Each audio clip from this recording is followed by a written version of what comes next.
Voltamos então com o segundo bloco do Fluminense em debate dessa noite de segunda-feira, 5 de setembro de 2011. Lembrando que é hoje que será conhecido o ganhador da promoção da camisa tricolor oficial da Adidas. Aguardem que nós vamos anunciar hoje, já está aqui comigo, né? Mas vamos agora falar dos dois jogadores que ficaram faltando. Eu sei que todo mundo quer falar do Lanzini, mas vamos guardar o melhor por último. PC, o Bob é tão ruim assim, que não... Enfim, pergunta é essa mesmo, é tão ruim assim? Eu sempre dou todas as chances possíveis para o jogador. Nas minhas crônicas, eu dificilmente escolhamo o jogador. Eu escrevo desde 2008 todos os jogos do Fluminense. Só uma vez eu esculhambei um cara, que foi o Fernando Henrique, goleiro, depois do jogo, coincidência, contra o Atlético Goianiense, que a gente perdeu de 2-1 no ano passado, no meio do Brasileiro. Que ali realmente não tinha mais condição de fazer qualquer defesa, ele foi o culpado total da derrota, eu tinha que falar. Mas eu ainda acho que a gente ainda tem que dar chance para o Fernando Bob. Eu acho que tem que dar chance para o Fernando Bob, porque... Mas dá para ser titular? Não, agora não. Porque um jogador, futebol é fase. Se o cara não está em boa fase, não adianta. Não está dando certo, o passe não está entrando, não joga. Tem que ir nos treinamentos, ir melhorando a técnica dele. Ele é um jogador jovem ainda, acho que tem condição de melhorar os fundamentos dele. E quem sabe aí, né, se ele conseguir melhorar, vai entrando aos poucos no time. Eu acho que ele merece mais uma chance, sim. Não concordo com essa perseguição toda a ele, não. Eu acho o seguinte, eu acho que o Fernando Bob, o caso do Fernando Bob é igual a de muitos outros jogadores. Por exemplo, o Mariano e Carlinhos foram muito criticados esse ano inteiro, mas o time foi mal escalado o ano inteiro, né? Seja por falta de peças, na época do Muricy, né, que parecia que uma guerra civil no Fluminense, que todo dia morria um, caía lá, ficava. O Diogo chutou a própria perna, caiu, se contundiu, ficou 3 meses parado. O negócio estava feio, rapaz. Então muitas vezes, porque estava mal escalado mesmo. Inclusive, eu considero que o Abel escalou mal o time muitas vezes. Então, isso aí acaba sacrificando o futebol de todo mundo. O Gum, posso falar? Claro. O Gum é um exemplo claro disso. Quando ele começou a jogar como titular em 2009, estava acompanhado pelo Luiz Alberto, já numa fase tenebrosa do Luiz Alberto, e a torcida começou a vaiar o Gum. Vaiava o Gum, a culpa é do Gum, a culpa é do Gum, a culpa é do Gum. Aí o Luiz Alberto saiu do time, entrou o Digão, o Digão e o Dalton, o Cuca mudou para 3-5-2, botou o Digão e o Dalton, e o Gum passou a ser guerreiro, não sei o que lá. Enfim, o erro não era o Gum, o problema não era o Gum. Sem um contar exemplo que claro. Ele jogou com o Leandro Eusébio no ano passado e foi a defesa menos vazada do campeonato. Agora estão voltando as críticas ao Gum, mas ele estava jogando lá do Márcio Rosário também numa fase ruim. É o Caveirão? Também numa fase ruim. Agora, do lado do Leandro Eusébio, quem sabe não melhora agora de novo. Paulo, você quer falar mais alguma coisa sobre o Bob ou você já prefere começar com o Lanzini? Fica a seu critério. Vou falar do Bob porque a polêmica me interessa e talvez não de forma tão assim, como é que eu vou dizer, condescendente, entre aspas, do Paulo. Eu entendo esse ponto de vista. Eu creio que o jogador pode merecer uma chance, sim. Ele é um jogador criado nas Laranjeiras e que ninguém me crucifique. Mas é bom lembrar que ano passado, em rodadas finais, o Bob fez boas atuações. Então, qual a diferença básica do Bob do ano passado para o Bob desse ano? Bom, primeiro, o time é outro, né? Você, como jovem, tentar se firmar num time azeitado é uma coisa. Você, como jovem, tentar entrar num time que está ainda em formação é outra. E tem um aspecto também, como o Paulo mencionou muito bem, que é da fase. Isso pode acontecer até com grandes jogadores. Está acontecendo no Fluminense, né? Talvez seja um assunto para depois.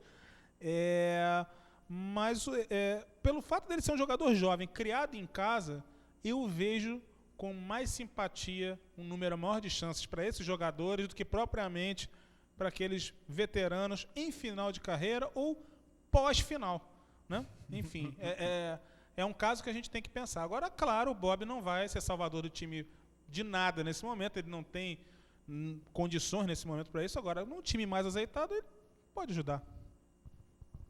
Eu acho que é um jogador que ele tem alguns atributos. Quando ele não tenta achar que é o Clodoaldo, o Gerson, né, ele faz algumas boas atuações, quando ele joga com simplicidade, né, enfim, é um jogador que marca bem, se não deixar ele sozinho, né, para dar conta do recado, porque também não dá. É um jogador que tem algumas limitações, mas acho que pode eventualmente jogar como titular. Realmente, eu estava lembrando exatamente disso, que no ano passado ele jogou algumas partidas, né? Inclusive, eu tenho que fazer justiça ao Bob, porque na semana passada ficou eu e o Vieira aqui, o que nós acabamos com o cara, e eu acabei esquecendo de lembrar dessa questão que você levantou do brasileiro, porque ele jogou realmente algumas partidas e até jogou muito bem. Mas eu vou devolver a bola para você falar do melhor assunto da noite, que é o Lanzini. É o novo Conca? Isso talvez seja pesado nesse momento, por tudo que o Conca significou para a torcida, e significará para a torcida do Fluminense. Agora, não precisa entender muito de futebol para perceber nessas partidas que esse garoto tem que ser comprado.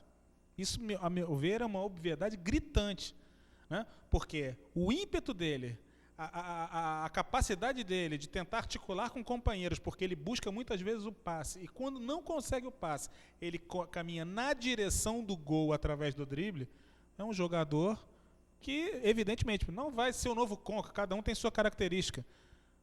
Mas o apelido de joia não é em vão, né? Eu confesso que há muito tempo eu não vi um jogador tão jovem no Fluminense jogar com tanta personalidade. Guardadas as devidas proporções, até porque é um momento em que todos os corações tricolores de vários torcedores do Brasil inteiro estão juntos numa situação que é a do Ricardo, né? Conhecido hoje como Ricardo Gomes, a quem eu tive o prazer de assistir na sua estreia como profissional jogando pelo Fluminense. Talvez o Ricardo tenha sido o jogador jovem que mais tem me impressionado na vida. É claro que eu não quero comparar Ricardo com Lanzini, são situações completamente diferentes. Mas ficou evidente que esse jogador precisa ser aproveitado, até mesmo dentro de uma política de compra e venda futura, porque ele fatalmente vai ser valorizado. Isso é uma questão, para mim, óbvia. PC, pelo menos taticamente, ele supre a ausência do Conca totalmente? Não, suprir totalmente a ausência do Conca não dá, e seria exigir demais dele. O Conca, né, é bom a gente lembrar, né, ele carregou o time do Fluminense ano passado nas costas, jogou os 38 jogos, sendo o craque do campeonato, e o melhor em campo, no mínimo em 15 dessas 38 partidas. Suprir a ausência do Conca seria pedir demais dele. Mas eu estou surpreso com o rendimento dele. Eu esperava do Martinucci o que ele está fazendo. Não esperava de um garoto de 18 anos, que veio sem nome, sem, né, quem é Lanzini, ninguém sabia, né? Eu, pelo menos, nunca tinha ouvido falar dele. Chegou e me surpreendeu muito positivamente, né? Principalmente pela idade, como o Paulo falou. Esperar que um jogador de 18 anos chegue assim, daqui a 10 é minha, vou resolver, é uma responsabilidade que ele está... me surpreendeu muito, mas não chega a suprir a ausência do Conca, não. No nosso caso aqui não é 10, é 11, né? É 11. A nossa 10 passou a ser 11 depois do Conca. Eternizada pelo grande e pequeno gênio. Claro, o André vai falar aqui. O Paulo começou a fazer esse comentário, eu não pude me furtar de uma lembrança. Os jogadores merecem ser valorizados, enfim, cada um com a sua condição técnica, mas aqueles que reclamam que o Lanzini ainda não é o novo Conca, e nem será, como o Paulo muito bem observou, porque o craque você até substitui, o ídolo não, né? O Lanzini pode, no futuro, se efetivar como um craque até se tornar um ídolo, mas o Conca sempre será o Conca. Mas eu confesso que essa análise a respeito dele me trouxe um passado recente, porque a coisa de 3 anos, quem a gente estava contratando para ser a esperança do Fluminense era o Ciel. Então, se a gente está hoje com o Lanzini, me parece que a coisa ficou melhor encaminhada, embora eu reconheça, você veja que eu tenho até uma perspectiva também condescendente.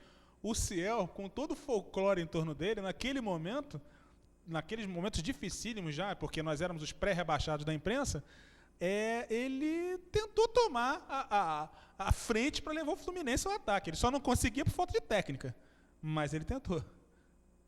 Falta de quase tudo, né? Técnica, talento, enfim, sorte.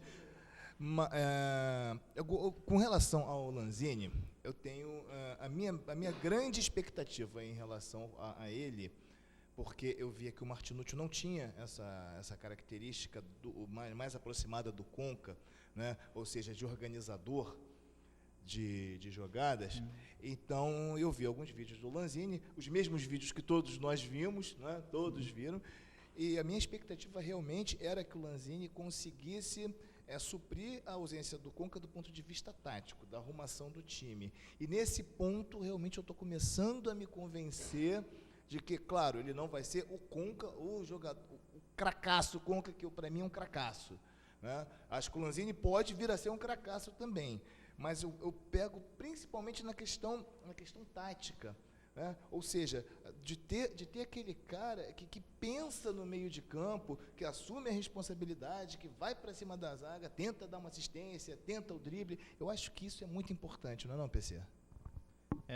Sem dúvida. É o que eu falei, né? O cara chamou a responsabilidade para ele e ele tem 18 anos.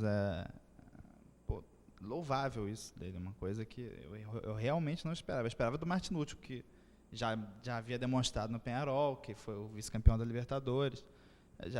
Apesar de ser uma característica da Martinucci, é mais ofensivo, mais atacante, né, do que o Conca, tudo. Mas eu esperava mais que o Martinucci fizesse essa função de conduzir o time do que do Lanzini. O Lanzini eu não esperava nem que ele fosse ser titular esse ano.